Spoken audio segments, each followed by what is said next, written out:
So a brand new version of Ableton has just landed, Ableton 11, and as always, there's a lot of talk as to whether it's worth the upgrade. So today I thought I'd take you through a few of my favourite features in Ableton 11 and why I didn't even hesitate to get hold of the new version.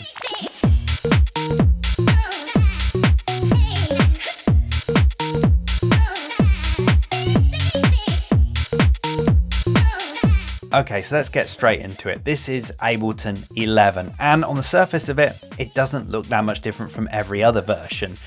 This version is basically a whole bunch of tweaks, new little features, redesign things, but I really reckon all the little things really add up to quite a bit. And in this video, I want to take you through some of the features that I really like, some of the ones that jumped straight out of me, and I thought they're going to be really useful. Now, one of the big features that Ableton's really shouting about is take lanes. This is all about recording.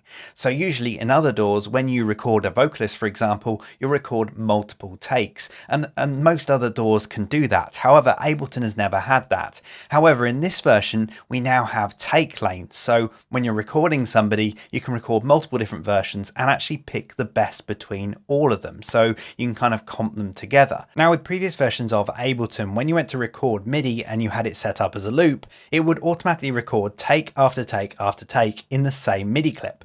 Now, I always thought this was a little bit confusing. However, with this new version, it actually records those individual takes as individual lanes. This makes it so much easier to look at and also work with. So let's have a look at enabling it on this keys track here. So I've got a MIDI track here, just an electric instrument within here, and I'm going to play some keys in. So I'm going to set the input as my MIDI keyboard, set it to auto, arm it for record. And then what I'm going to do is actually set up a loop. Okay, so let's record some keys in.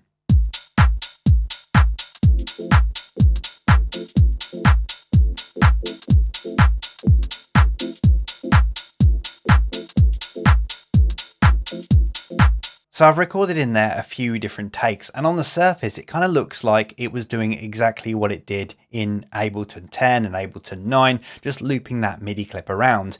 But it's actually doing something very clever behind the scenes. If I right click on this track and go to show take lanes, you'll see that it's actually recorded each one of those takes separately. So we've got this first take here, then the second time it loops around it takes this second take, and then we've got the third take here.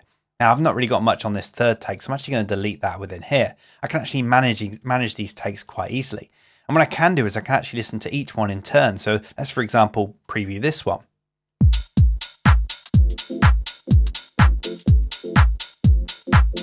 Or maybe I like the second take.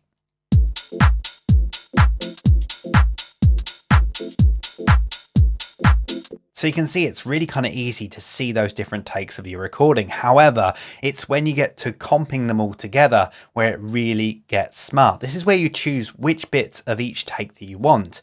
This is really clever stuff. I'm going to open up these lanes a little bit bigger.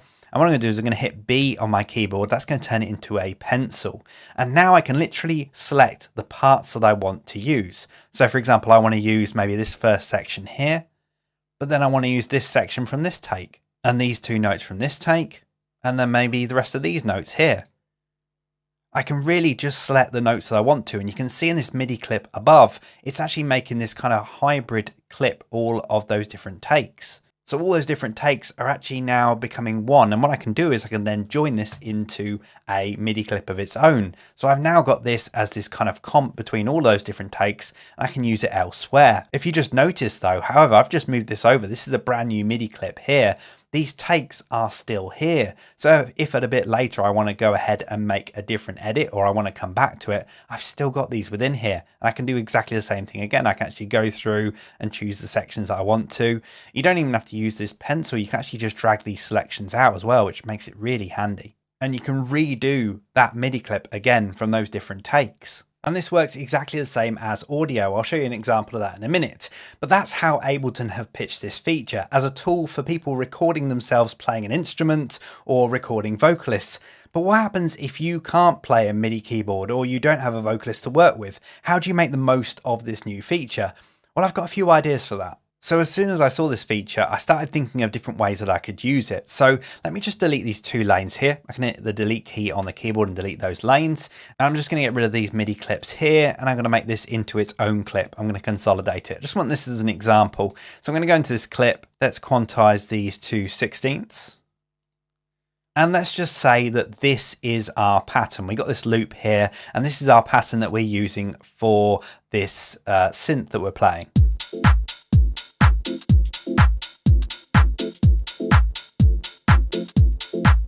Now, say for example, you've got this going throughout your whole track and you want to try a variation. Maybe you want to kind of play around and maybe do a different variation on this track. Well, you can do that with take lanes, for example, without having to duplicate those keys. You can actually just create different variations.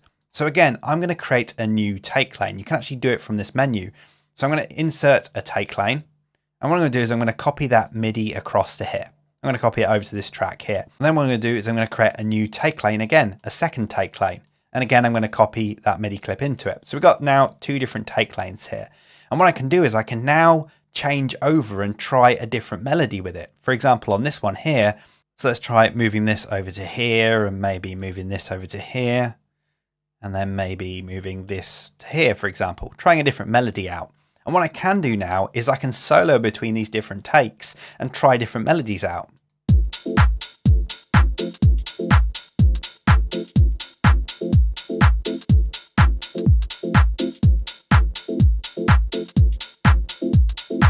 And you could keep doing this. You could keep adding takes and playing with different melodies and switching between them, see which one sounds good. You could even then start comping them together and kind of getting the best of both worlds.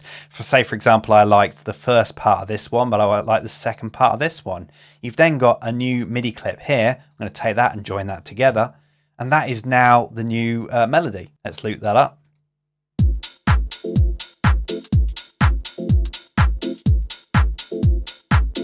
Okay, that one doesn't sound so good, but you get the idea. The fact that you can actually kind of play around with different ideas without having to duplicate a full track and like using more resources. Obviously, if you duplicate that keys track, you're duplicating the instrument and all the effects that are on it just to then create a different melody. It's a really quick way of doing that. Now let me show you an audio example, because the first thing I thought of when I saw this feature was comping together drums, and actually audio drums rather than MIDI drums. So I usually use top loops quite a bit. I usually use loops a lot within my tracks, and I kind of cut them up and use different parts of those loops. But with this feature, I can do that all on one track. So I've got an audio track here. I'm going to right click on here, go to show take lanes, and I'm going to add in a take lane. Actually going to add in maybe another couple. You can use the shortcut obviously, but I'm just selecting it from the menu for now. So I've got 3 take lanes in here now. And what I'm going to do is I'm actually going to drag and drop some top loops onto here.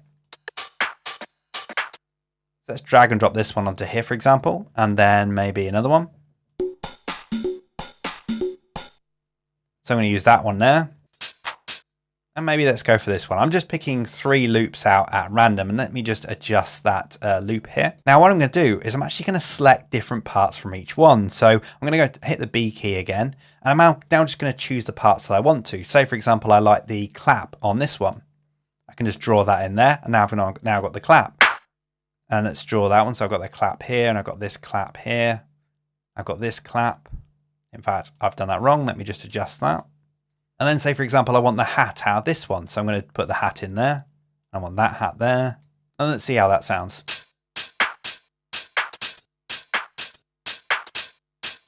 And let's try filling in those spaces with the other loop. So I'm going to put this bit in here, that bit in there, that bit in there, and that bit in there.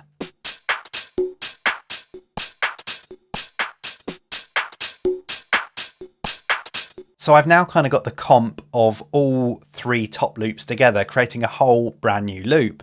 Now it's a little bit rough around the edges, but there's another new feature which will actually kind of tidy that up quite nicely. If I select all the different clips within here, within this kind of comp here, I can right click and I can go create crossfades on clip edges. This will automatically create those fades, and this will just make it a little bit softer.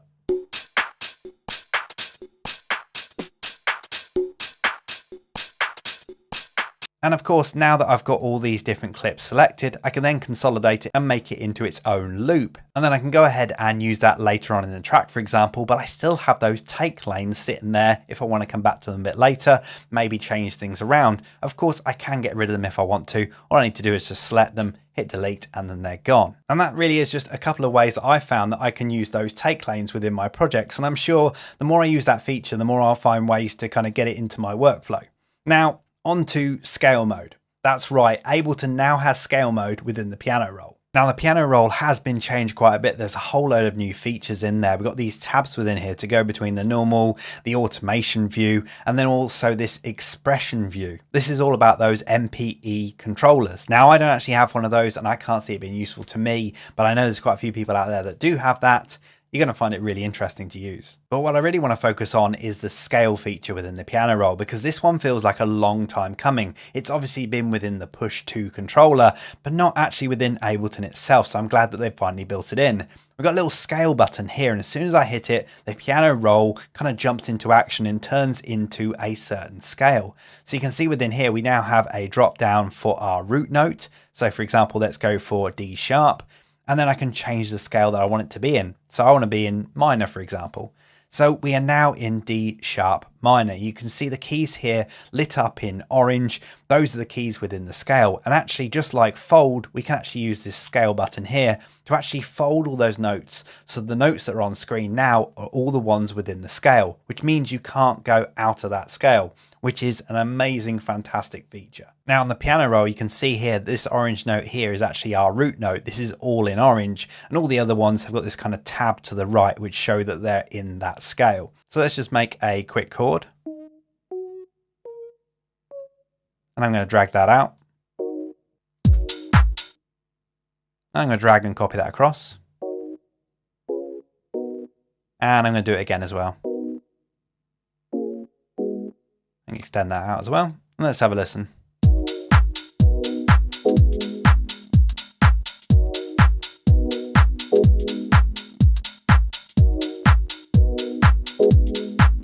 It's really almost foolproof, the fact that it keeps you in that certain scale, so you can actually really play around and draw in notes and know that you're always in the right scale. Now let's create a bass line to go along with this. You'll notice as soon as I made this new clip that it's already got scale turned on, and it's actually in the same scale that I already set it. It does this whenever it creates a new clip. It will look at the scale that you used for the last one that you edited. Now in previous versions of Ableton, you're actually able to select multiple MIDI clips and then be able to see all the notes together. However, when you kind of clicked on one of those notes, you're almost taken to that MIDI clip. So even if you were trying to create a bass line, for example, and you clicked on one of the keys from within the chords MIDI clip, you were taken to that chords rather than actually editing the bass line still. However, there is a new feature within Ableton 11, which I absolutely love. It's this new feature called Focus, which actually allows you to, if you select it, to just choose one of those clips to edit at a time, and it will actually just stay on that. No matter what you click on, it will stay on that. So you can see here at the moment, I have this actually selected as the yellow clip, my chords clip. However, you can see underneath here, I've got another timeline, a purple timeline. If I click on this, this is now my bass notes. And you'll see in here that I do actually still have those chord notes in here, but if I click on them, nothing happens. It doesn't jump to them, which means I can easily just draw my bass notes in over the top.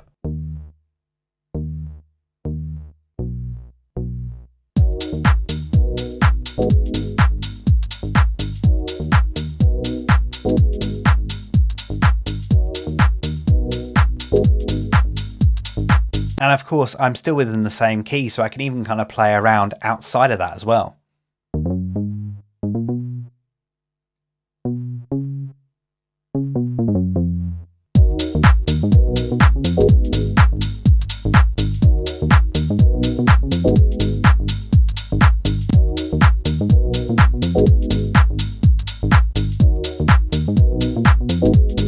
Now I know a lot of people are going to say, oh, that's cheating, or that's just being lazy. Go ahead and learn some music theory instead. Don't let the computer do it for you.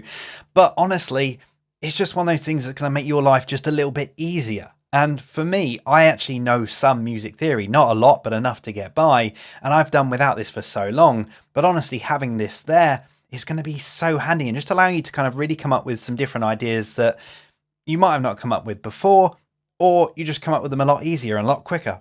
Now there's also some amazing new kind of random and humanization kind of features built into the piano roll. For example, I have got a rim shot here just playing on the 16ths. Super static, it's just playing on the 16th, got no humanization at all, no swing, no nothing. There's a couple of new features built within here that I really love. The first one is a random feature. This allows you to randomize the velocities of the MIDI notes. So first of all, I'm going to select all the MIDI notes within here, And then you can see here we have this randomize button.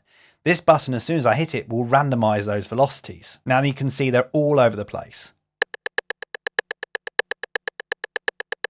Now we also have a parameter to the right of that button that allows us to control how much it randomizes it. So I'm just going to undo that for a second so we got it back to how it was before. And I can use this slider here to control how much randomization is added. So it goes all the way from 1 all the way up to 127. So the values of velocity. So for example, I could actually reduce it maybe to about 14. If I click random, you'll now see that those notes, the velocities of those notes have been randomized, but only by a small bit. I think that's going to work really nicely when you're trying to humanize your drum beat, certainly. So as you can see there, when you hit the randomize button, it will randomize all the velocities of the notes that you've selected. However, there is another new feature which pretty much does the same thing, however, in a much smarter way. And to be honest, I kind of like the effect more. Now I'm just going to undo this so we have it how it was before. And this time we're going to look at velocity range. Now this is another great new feature and basically allows you to set a range of velocity. So you can set a minimum and a maximum. And basically every time that MIDI note hits, it will pick a velocity in that range. This is really kind of cool for humanizing drums, for example. So you can see here we have our velocity of this note. And if I click and hold, we can see that's actually at 100. Now what I can do is I can actually increase the velocity range here. And you can see this actually just change. You can see this kind of this band appearing. And basically it's saying that, you know, the bottom of the velocity is going to be here. So that's going to be the minimum. And then we've got the maximum at the top here. So the velocity every time it hits is going to be somewhere in between. We can also pull it down as well so that whatever the velocity is, that's our highest. And then we take the velocity range down. So that's our lowest. And basically it's going to do the velocity within that range for every single hit.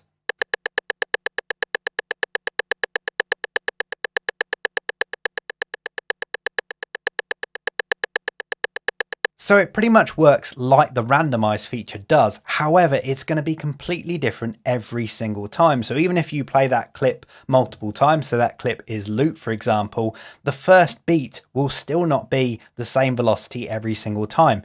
It's obviously got the possibility that it could be, but it is actually completely random because it's always going to pick in that range. Now, as well as being able to randomize the velocity to make it sound a little bit more human-like, we can also randomize the probability as well. So the probability that that note will hit at all. Now, this is actually in another little lane down the bottom here. If I click this, you can actually see the probability range appear here. Now this is in percentage, so at the very top it's 100% likely that it's actually going to hit. So if it's at 100%, then that MIDI note is always going to hit. However, if I take it down to maybe 50%, then it's going to be 50% that it's actually going to hit and 50% it's not going to hit. Now, you can do this for every single note if you want to, but you can also use the randomize feature. So for example, I can actually select all of these probability down here, and I can use that same randomize feature here to maybe randomize it up. And you can see there for every single note, we now have a different random probability as to whether it's going to hit or not.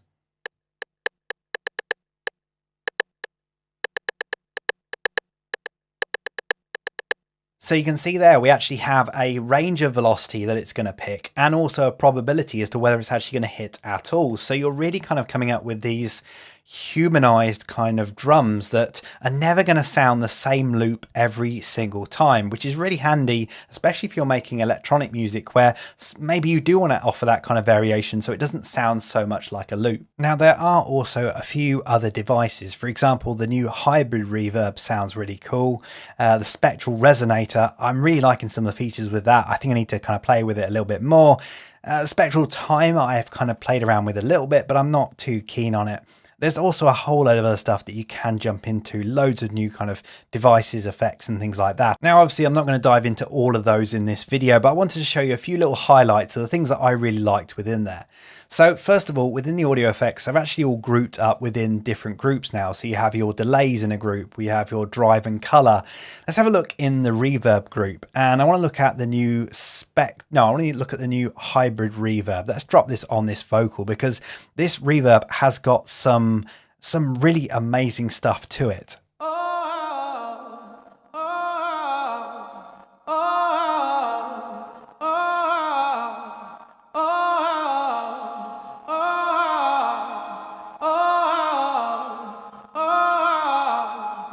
It's basically got all of these different environments, and you know, it's going to take a while to go through and find your favorite one, for example, but there are some amazing little features within here. For example, the algorithm, it's got some interesting settings within here, but my favorite is the shimmer. Actually having a nice shimmer reverb built into Ableton is fantastic.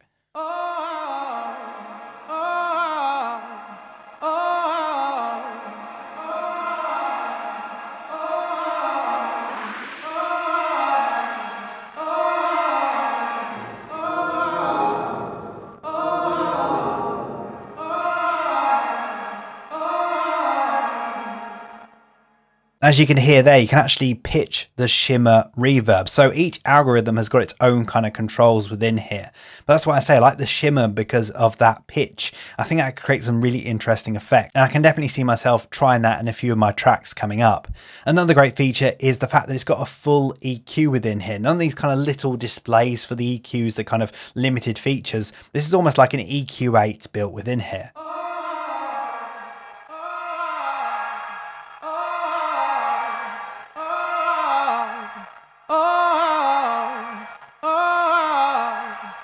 You've also got a stereo spreader built into here as well.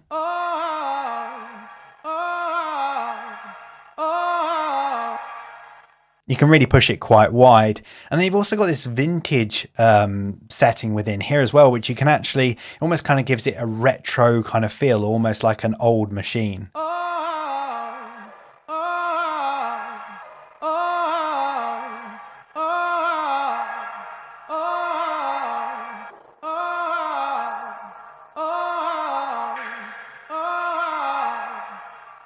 Maybe not so much on this vocal perhaps, but on certainly on some stuff, that kind of vintage might work quite nicely, especially if you're kind of teaming it up with the right algorithm, the right setting. It might have some really interesting stuff to it. But yeah, I think the hybrid reverb could well be one of my go-to reverbs going forwards. It's got a nice sound to it. While we're in here, I want to look at the Spectral Resonator as well. This is an interesting little device that I've only really kind of skimmed the surface with. I've only really played around with it just a little bit, and there's one feature of it that I really like the sound of. So straight out of the box, it sounds a bit like this.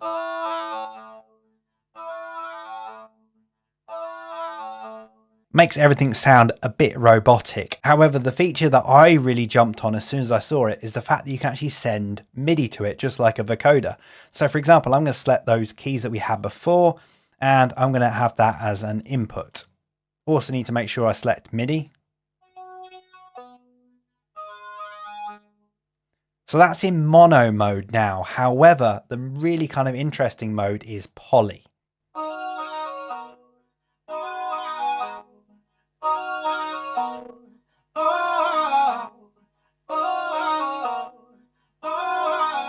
Now, as I say, I've only been playing around with it for a little while, but I can already see that has some kind of potential to be this amazing vocoder, which of course I'm going to have to play around with to kind of really get the most out of, but I can definitely see there's a lot of potential within that one. Now, as well as introducing some new audio effects, MIDI effects, instruments, they've also updated a whole load of the old effects as well. And one of the ones that really stood out to me is the chorus. That's something I used to use quite a bit. And in the new version, there's actually 3 new modes. So you have the classic chorus, you have Ensemble, and also Vibrato.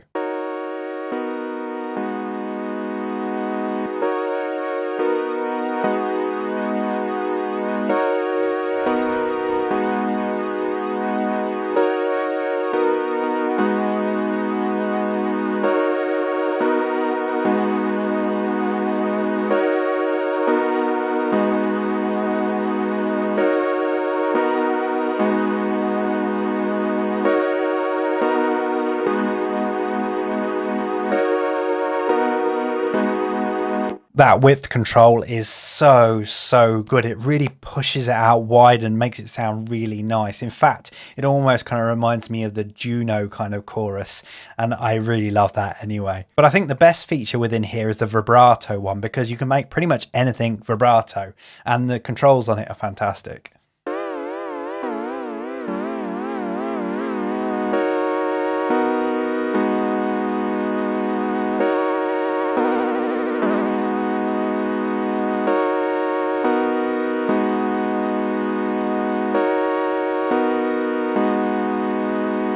So just by adding that little bit of vibrato, it really kind of gives it that old schooly kind of feel. So if you've got this pad sound that's sounding a bit static or a bit too clean, maybe putting something like this on it will just kind of make it feel a little bit more analog maybe. Honestly, there are so many new bits and things that have been improved that it would just take me ages to go through them all. And I'm still scratching the surface. I'm still kind of getting used to the new version. I'm sure for months to come, I'll still find stuff, as I was doing about Ableton 10 as well. So there's a load of new stuff in there, but there's also a few little just general tweaks that really just make the whole experience of using Ableton just that little bit better as well. For example, there's a new template section. I love this because you obviously have your default template, which you would work with. A lot of people have their own default templates. However, you might need a different template for a different type of project. Maybe you have multiple aliases or you work with many different people, so you want to have a different template for each person. That's what this section's all about. And in a previous video, I came up with this project, which I called the Swiss Army knife of Ableton projects. It basically had everything in it that I used on a regular basis. Well, now I've actually loaded that project into this templates here, and I can jump into any one of the tracks within that project and just get it out. I don't need to have it here in my places anymore. It's actually within its own template section, and that just makes it so nice and easy to get to whenever I want it. Now, I'm a big fan of audio effect racks. For example, I've got all these different effects on this channel here, which I can select all of them and then group them together into an audio effect rack. Now, this actually groups them all together, keeps them all nice and neat, but it also gives me the feature of having macros. Now, macros allow me to control things within the audio rack. For example, I got this chorus within here. I can take the rate here and I can map that to macro number 1. I could then map the amount to macro number 2, for example. Now, what I can do is I can hide all of the devices within there, and all I've got is these really simple controls to be able to control the stuff that's within them. Makes it very powerful, but a very simple interface. Now, I've only got 2 macros mapped here, but I've got another 6 spaces here that I'm not using. Maybe I don't want to use those 6 extra spaces. Well, now we can actually get rid of those if we want to. We've got these plus and minus buttons here, so I can click minus and get rid of the ones that I'm not using, which means I can just actually take it down to those 2 there. Makes it a lot cleaner and a lot less kind of cluttered with having all those ones that we're not using. We can also add more in as well, actually up to 16 macros. That's more controls than we had before, which is really nice if you want something that's a bit more complex. Let's take it back down to 2 again. Now, there's also something in here called snapshots, macro snapshots. Now, this is really kind of cool. Basically, what you can do is you can take a snapshot of those macro settings. So, for example, here we have the rate set to 2.8, and then we have the amount set to 5.6. If I hit new here, it will set a new variation or a new snapshot. And what I can do is I can actually press this little button here, and this will save it to that variation. Now let's add another variation. I'm going to click new. What I'm going to do is I'm going to change this up, maybe make this a bit faster, maybe increase the amount. And then I'm going to click this little button here, and that will save it in variation number 2. Now what I can do is I can go between these 2. I can click this play button here, and that will take it back to that. And I'll click this play button here and go back to those settings. So you actually have different settings. You can almost think of these as presets. So for example, I could call this, and I can actually rename these.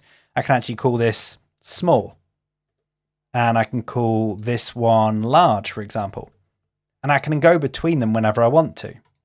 Just switch between them really simply. So when you set up an audio effect rack, basically you could have a whole load of presets for your effect rack depending on what you want to do with it. So on the face of it, it doesn't look like there's that much in this new update because there's no amazing change of interface or update to the graphics or anything else like that.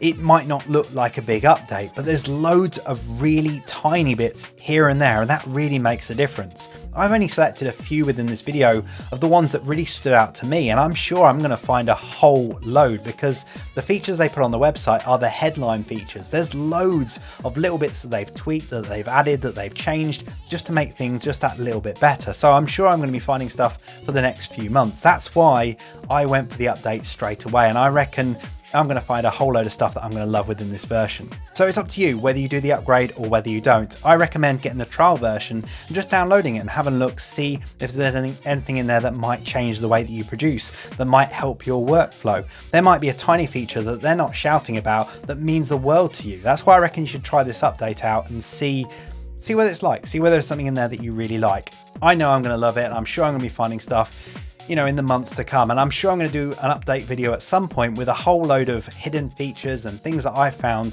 that I find really useful. And speaking of useful, if this video has been useful to you, then definitely subscribe to my channel. I've got loads more Ableton tips, tricks, tutorials, loads more stuff on there. So get subscribed to the channel, hit that notification icon so you're notified the moment I upload a brand new video, and hopefully I'll see you again in the next one.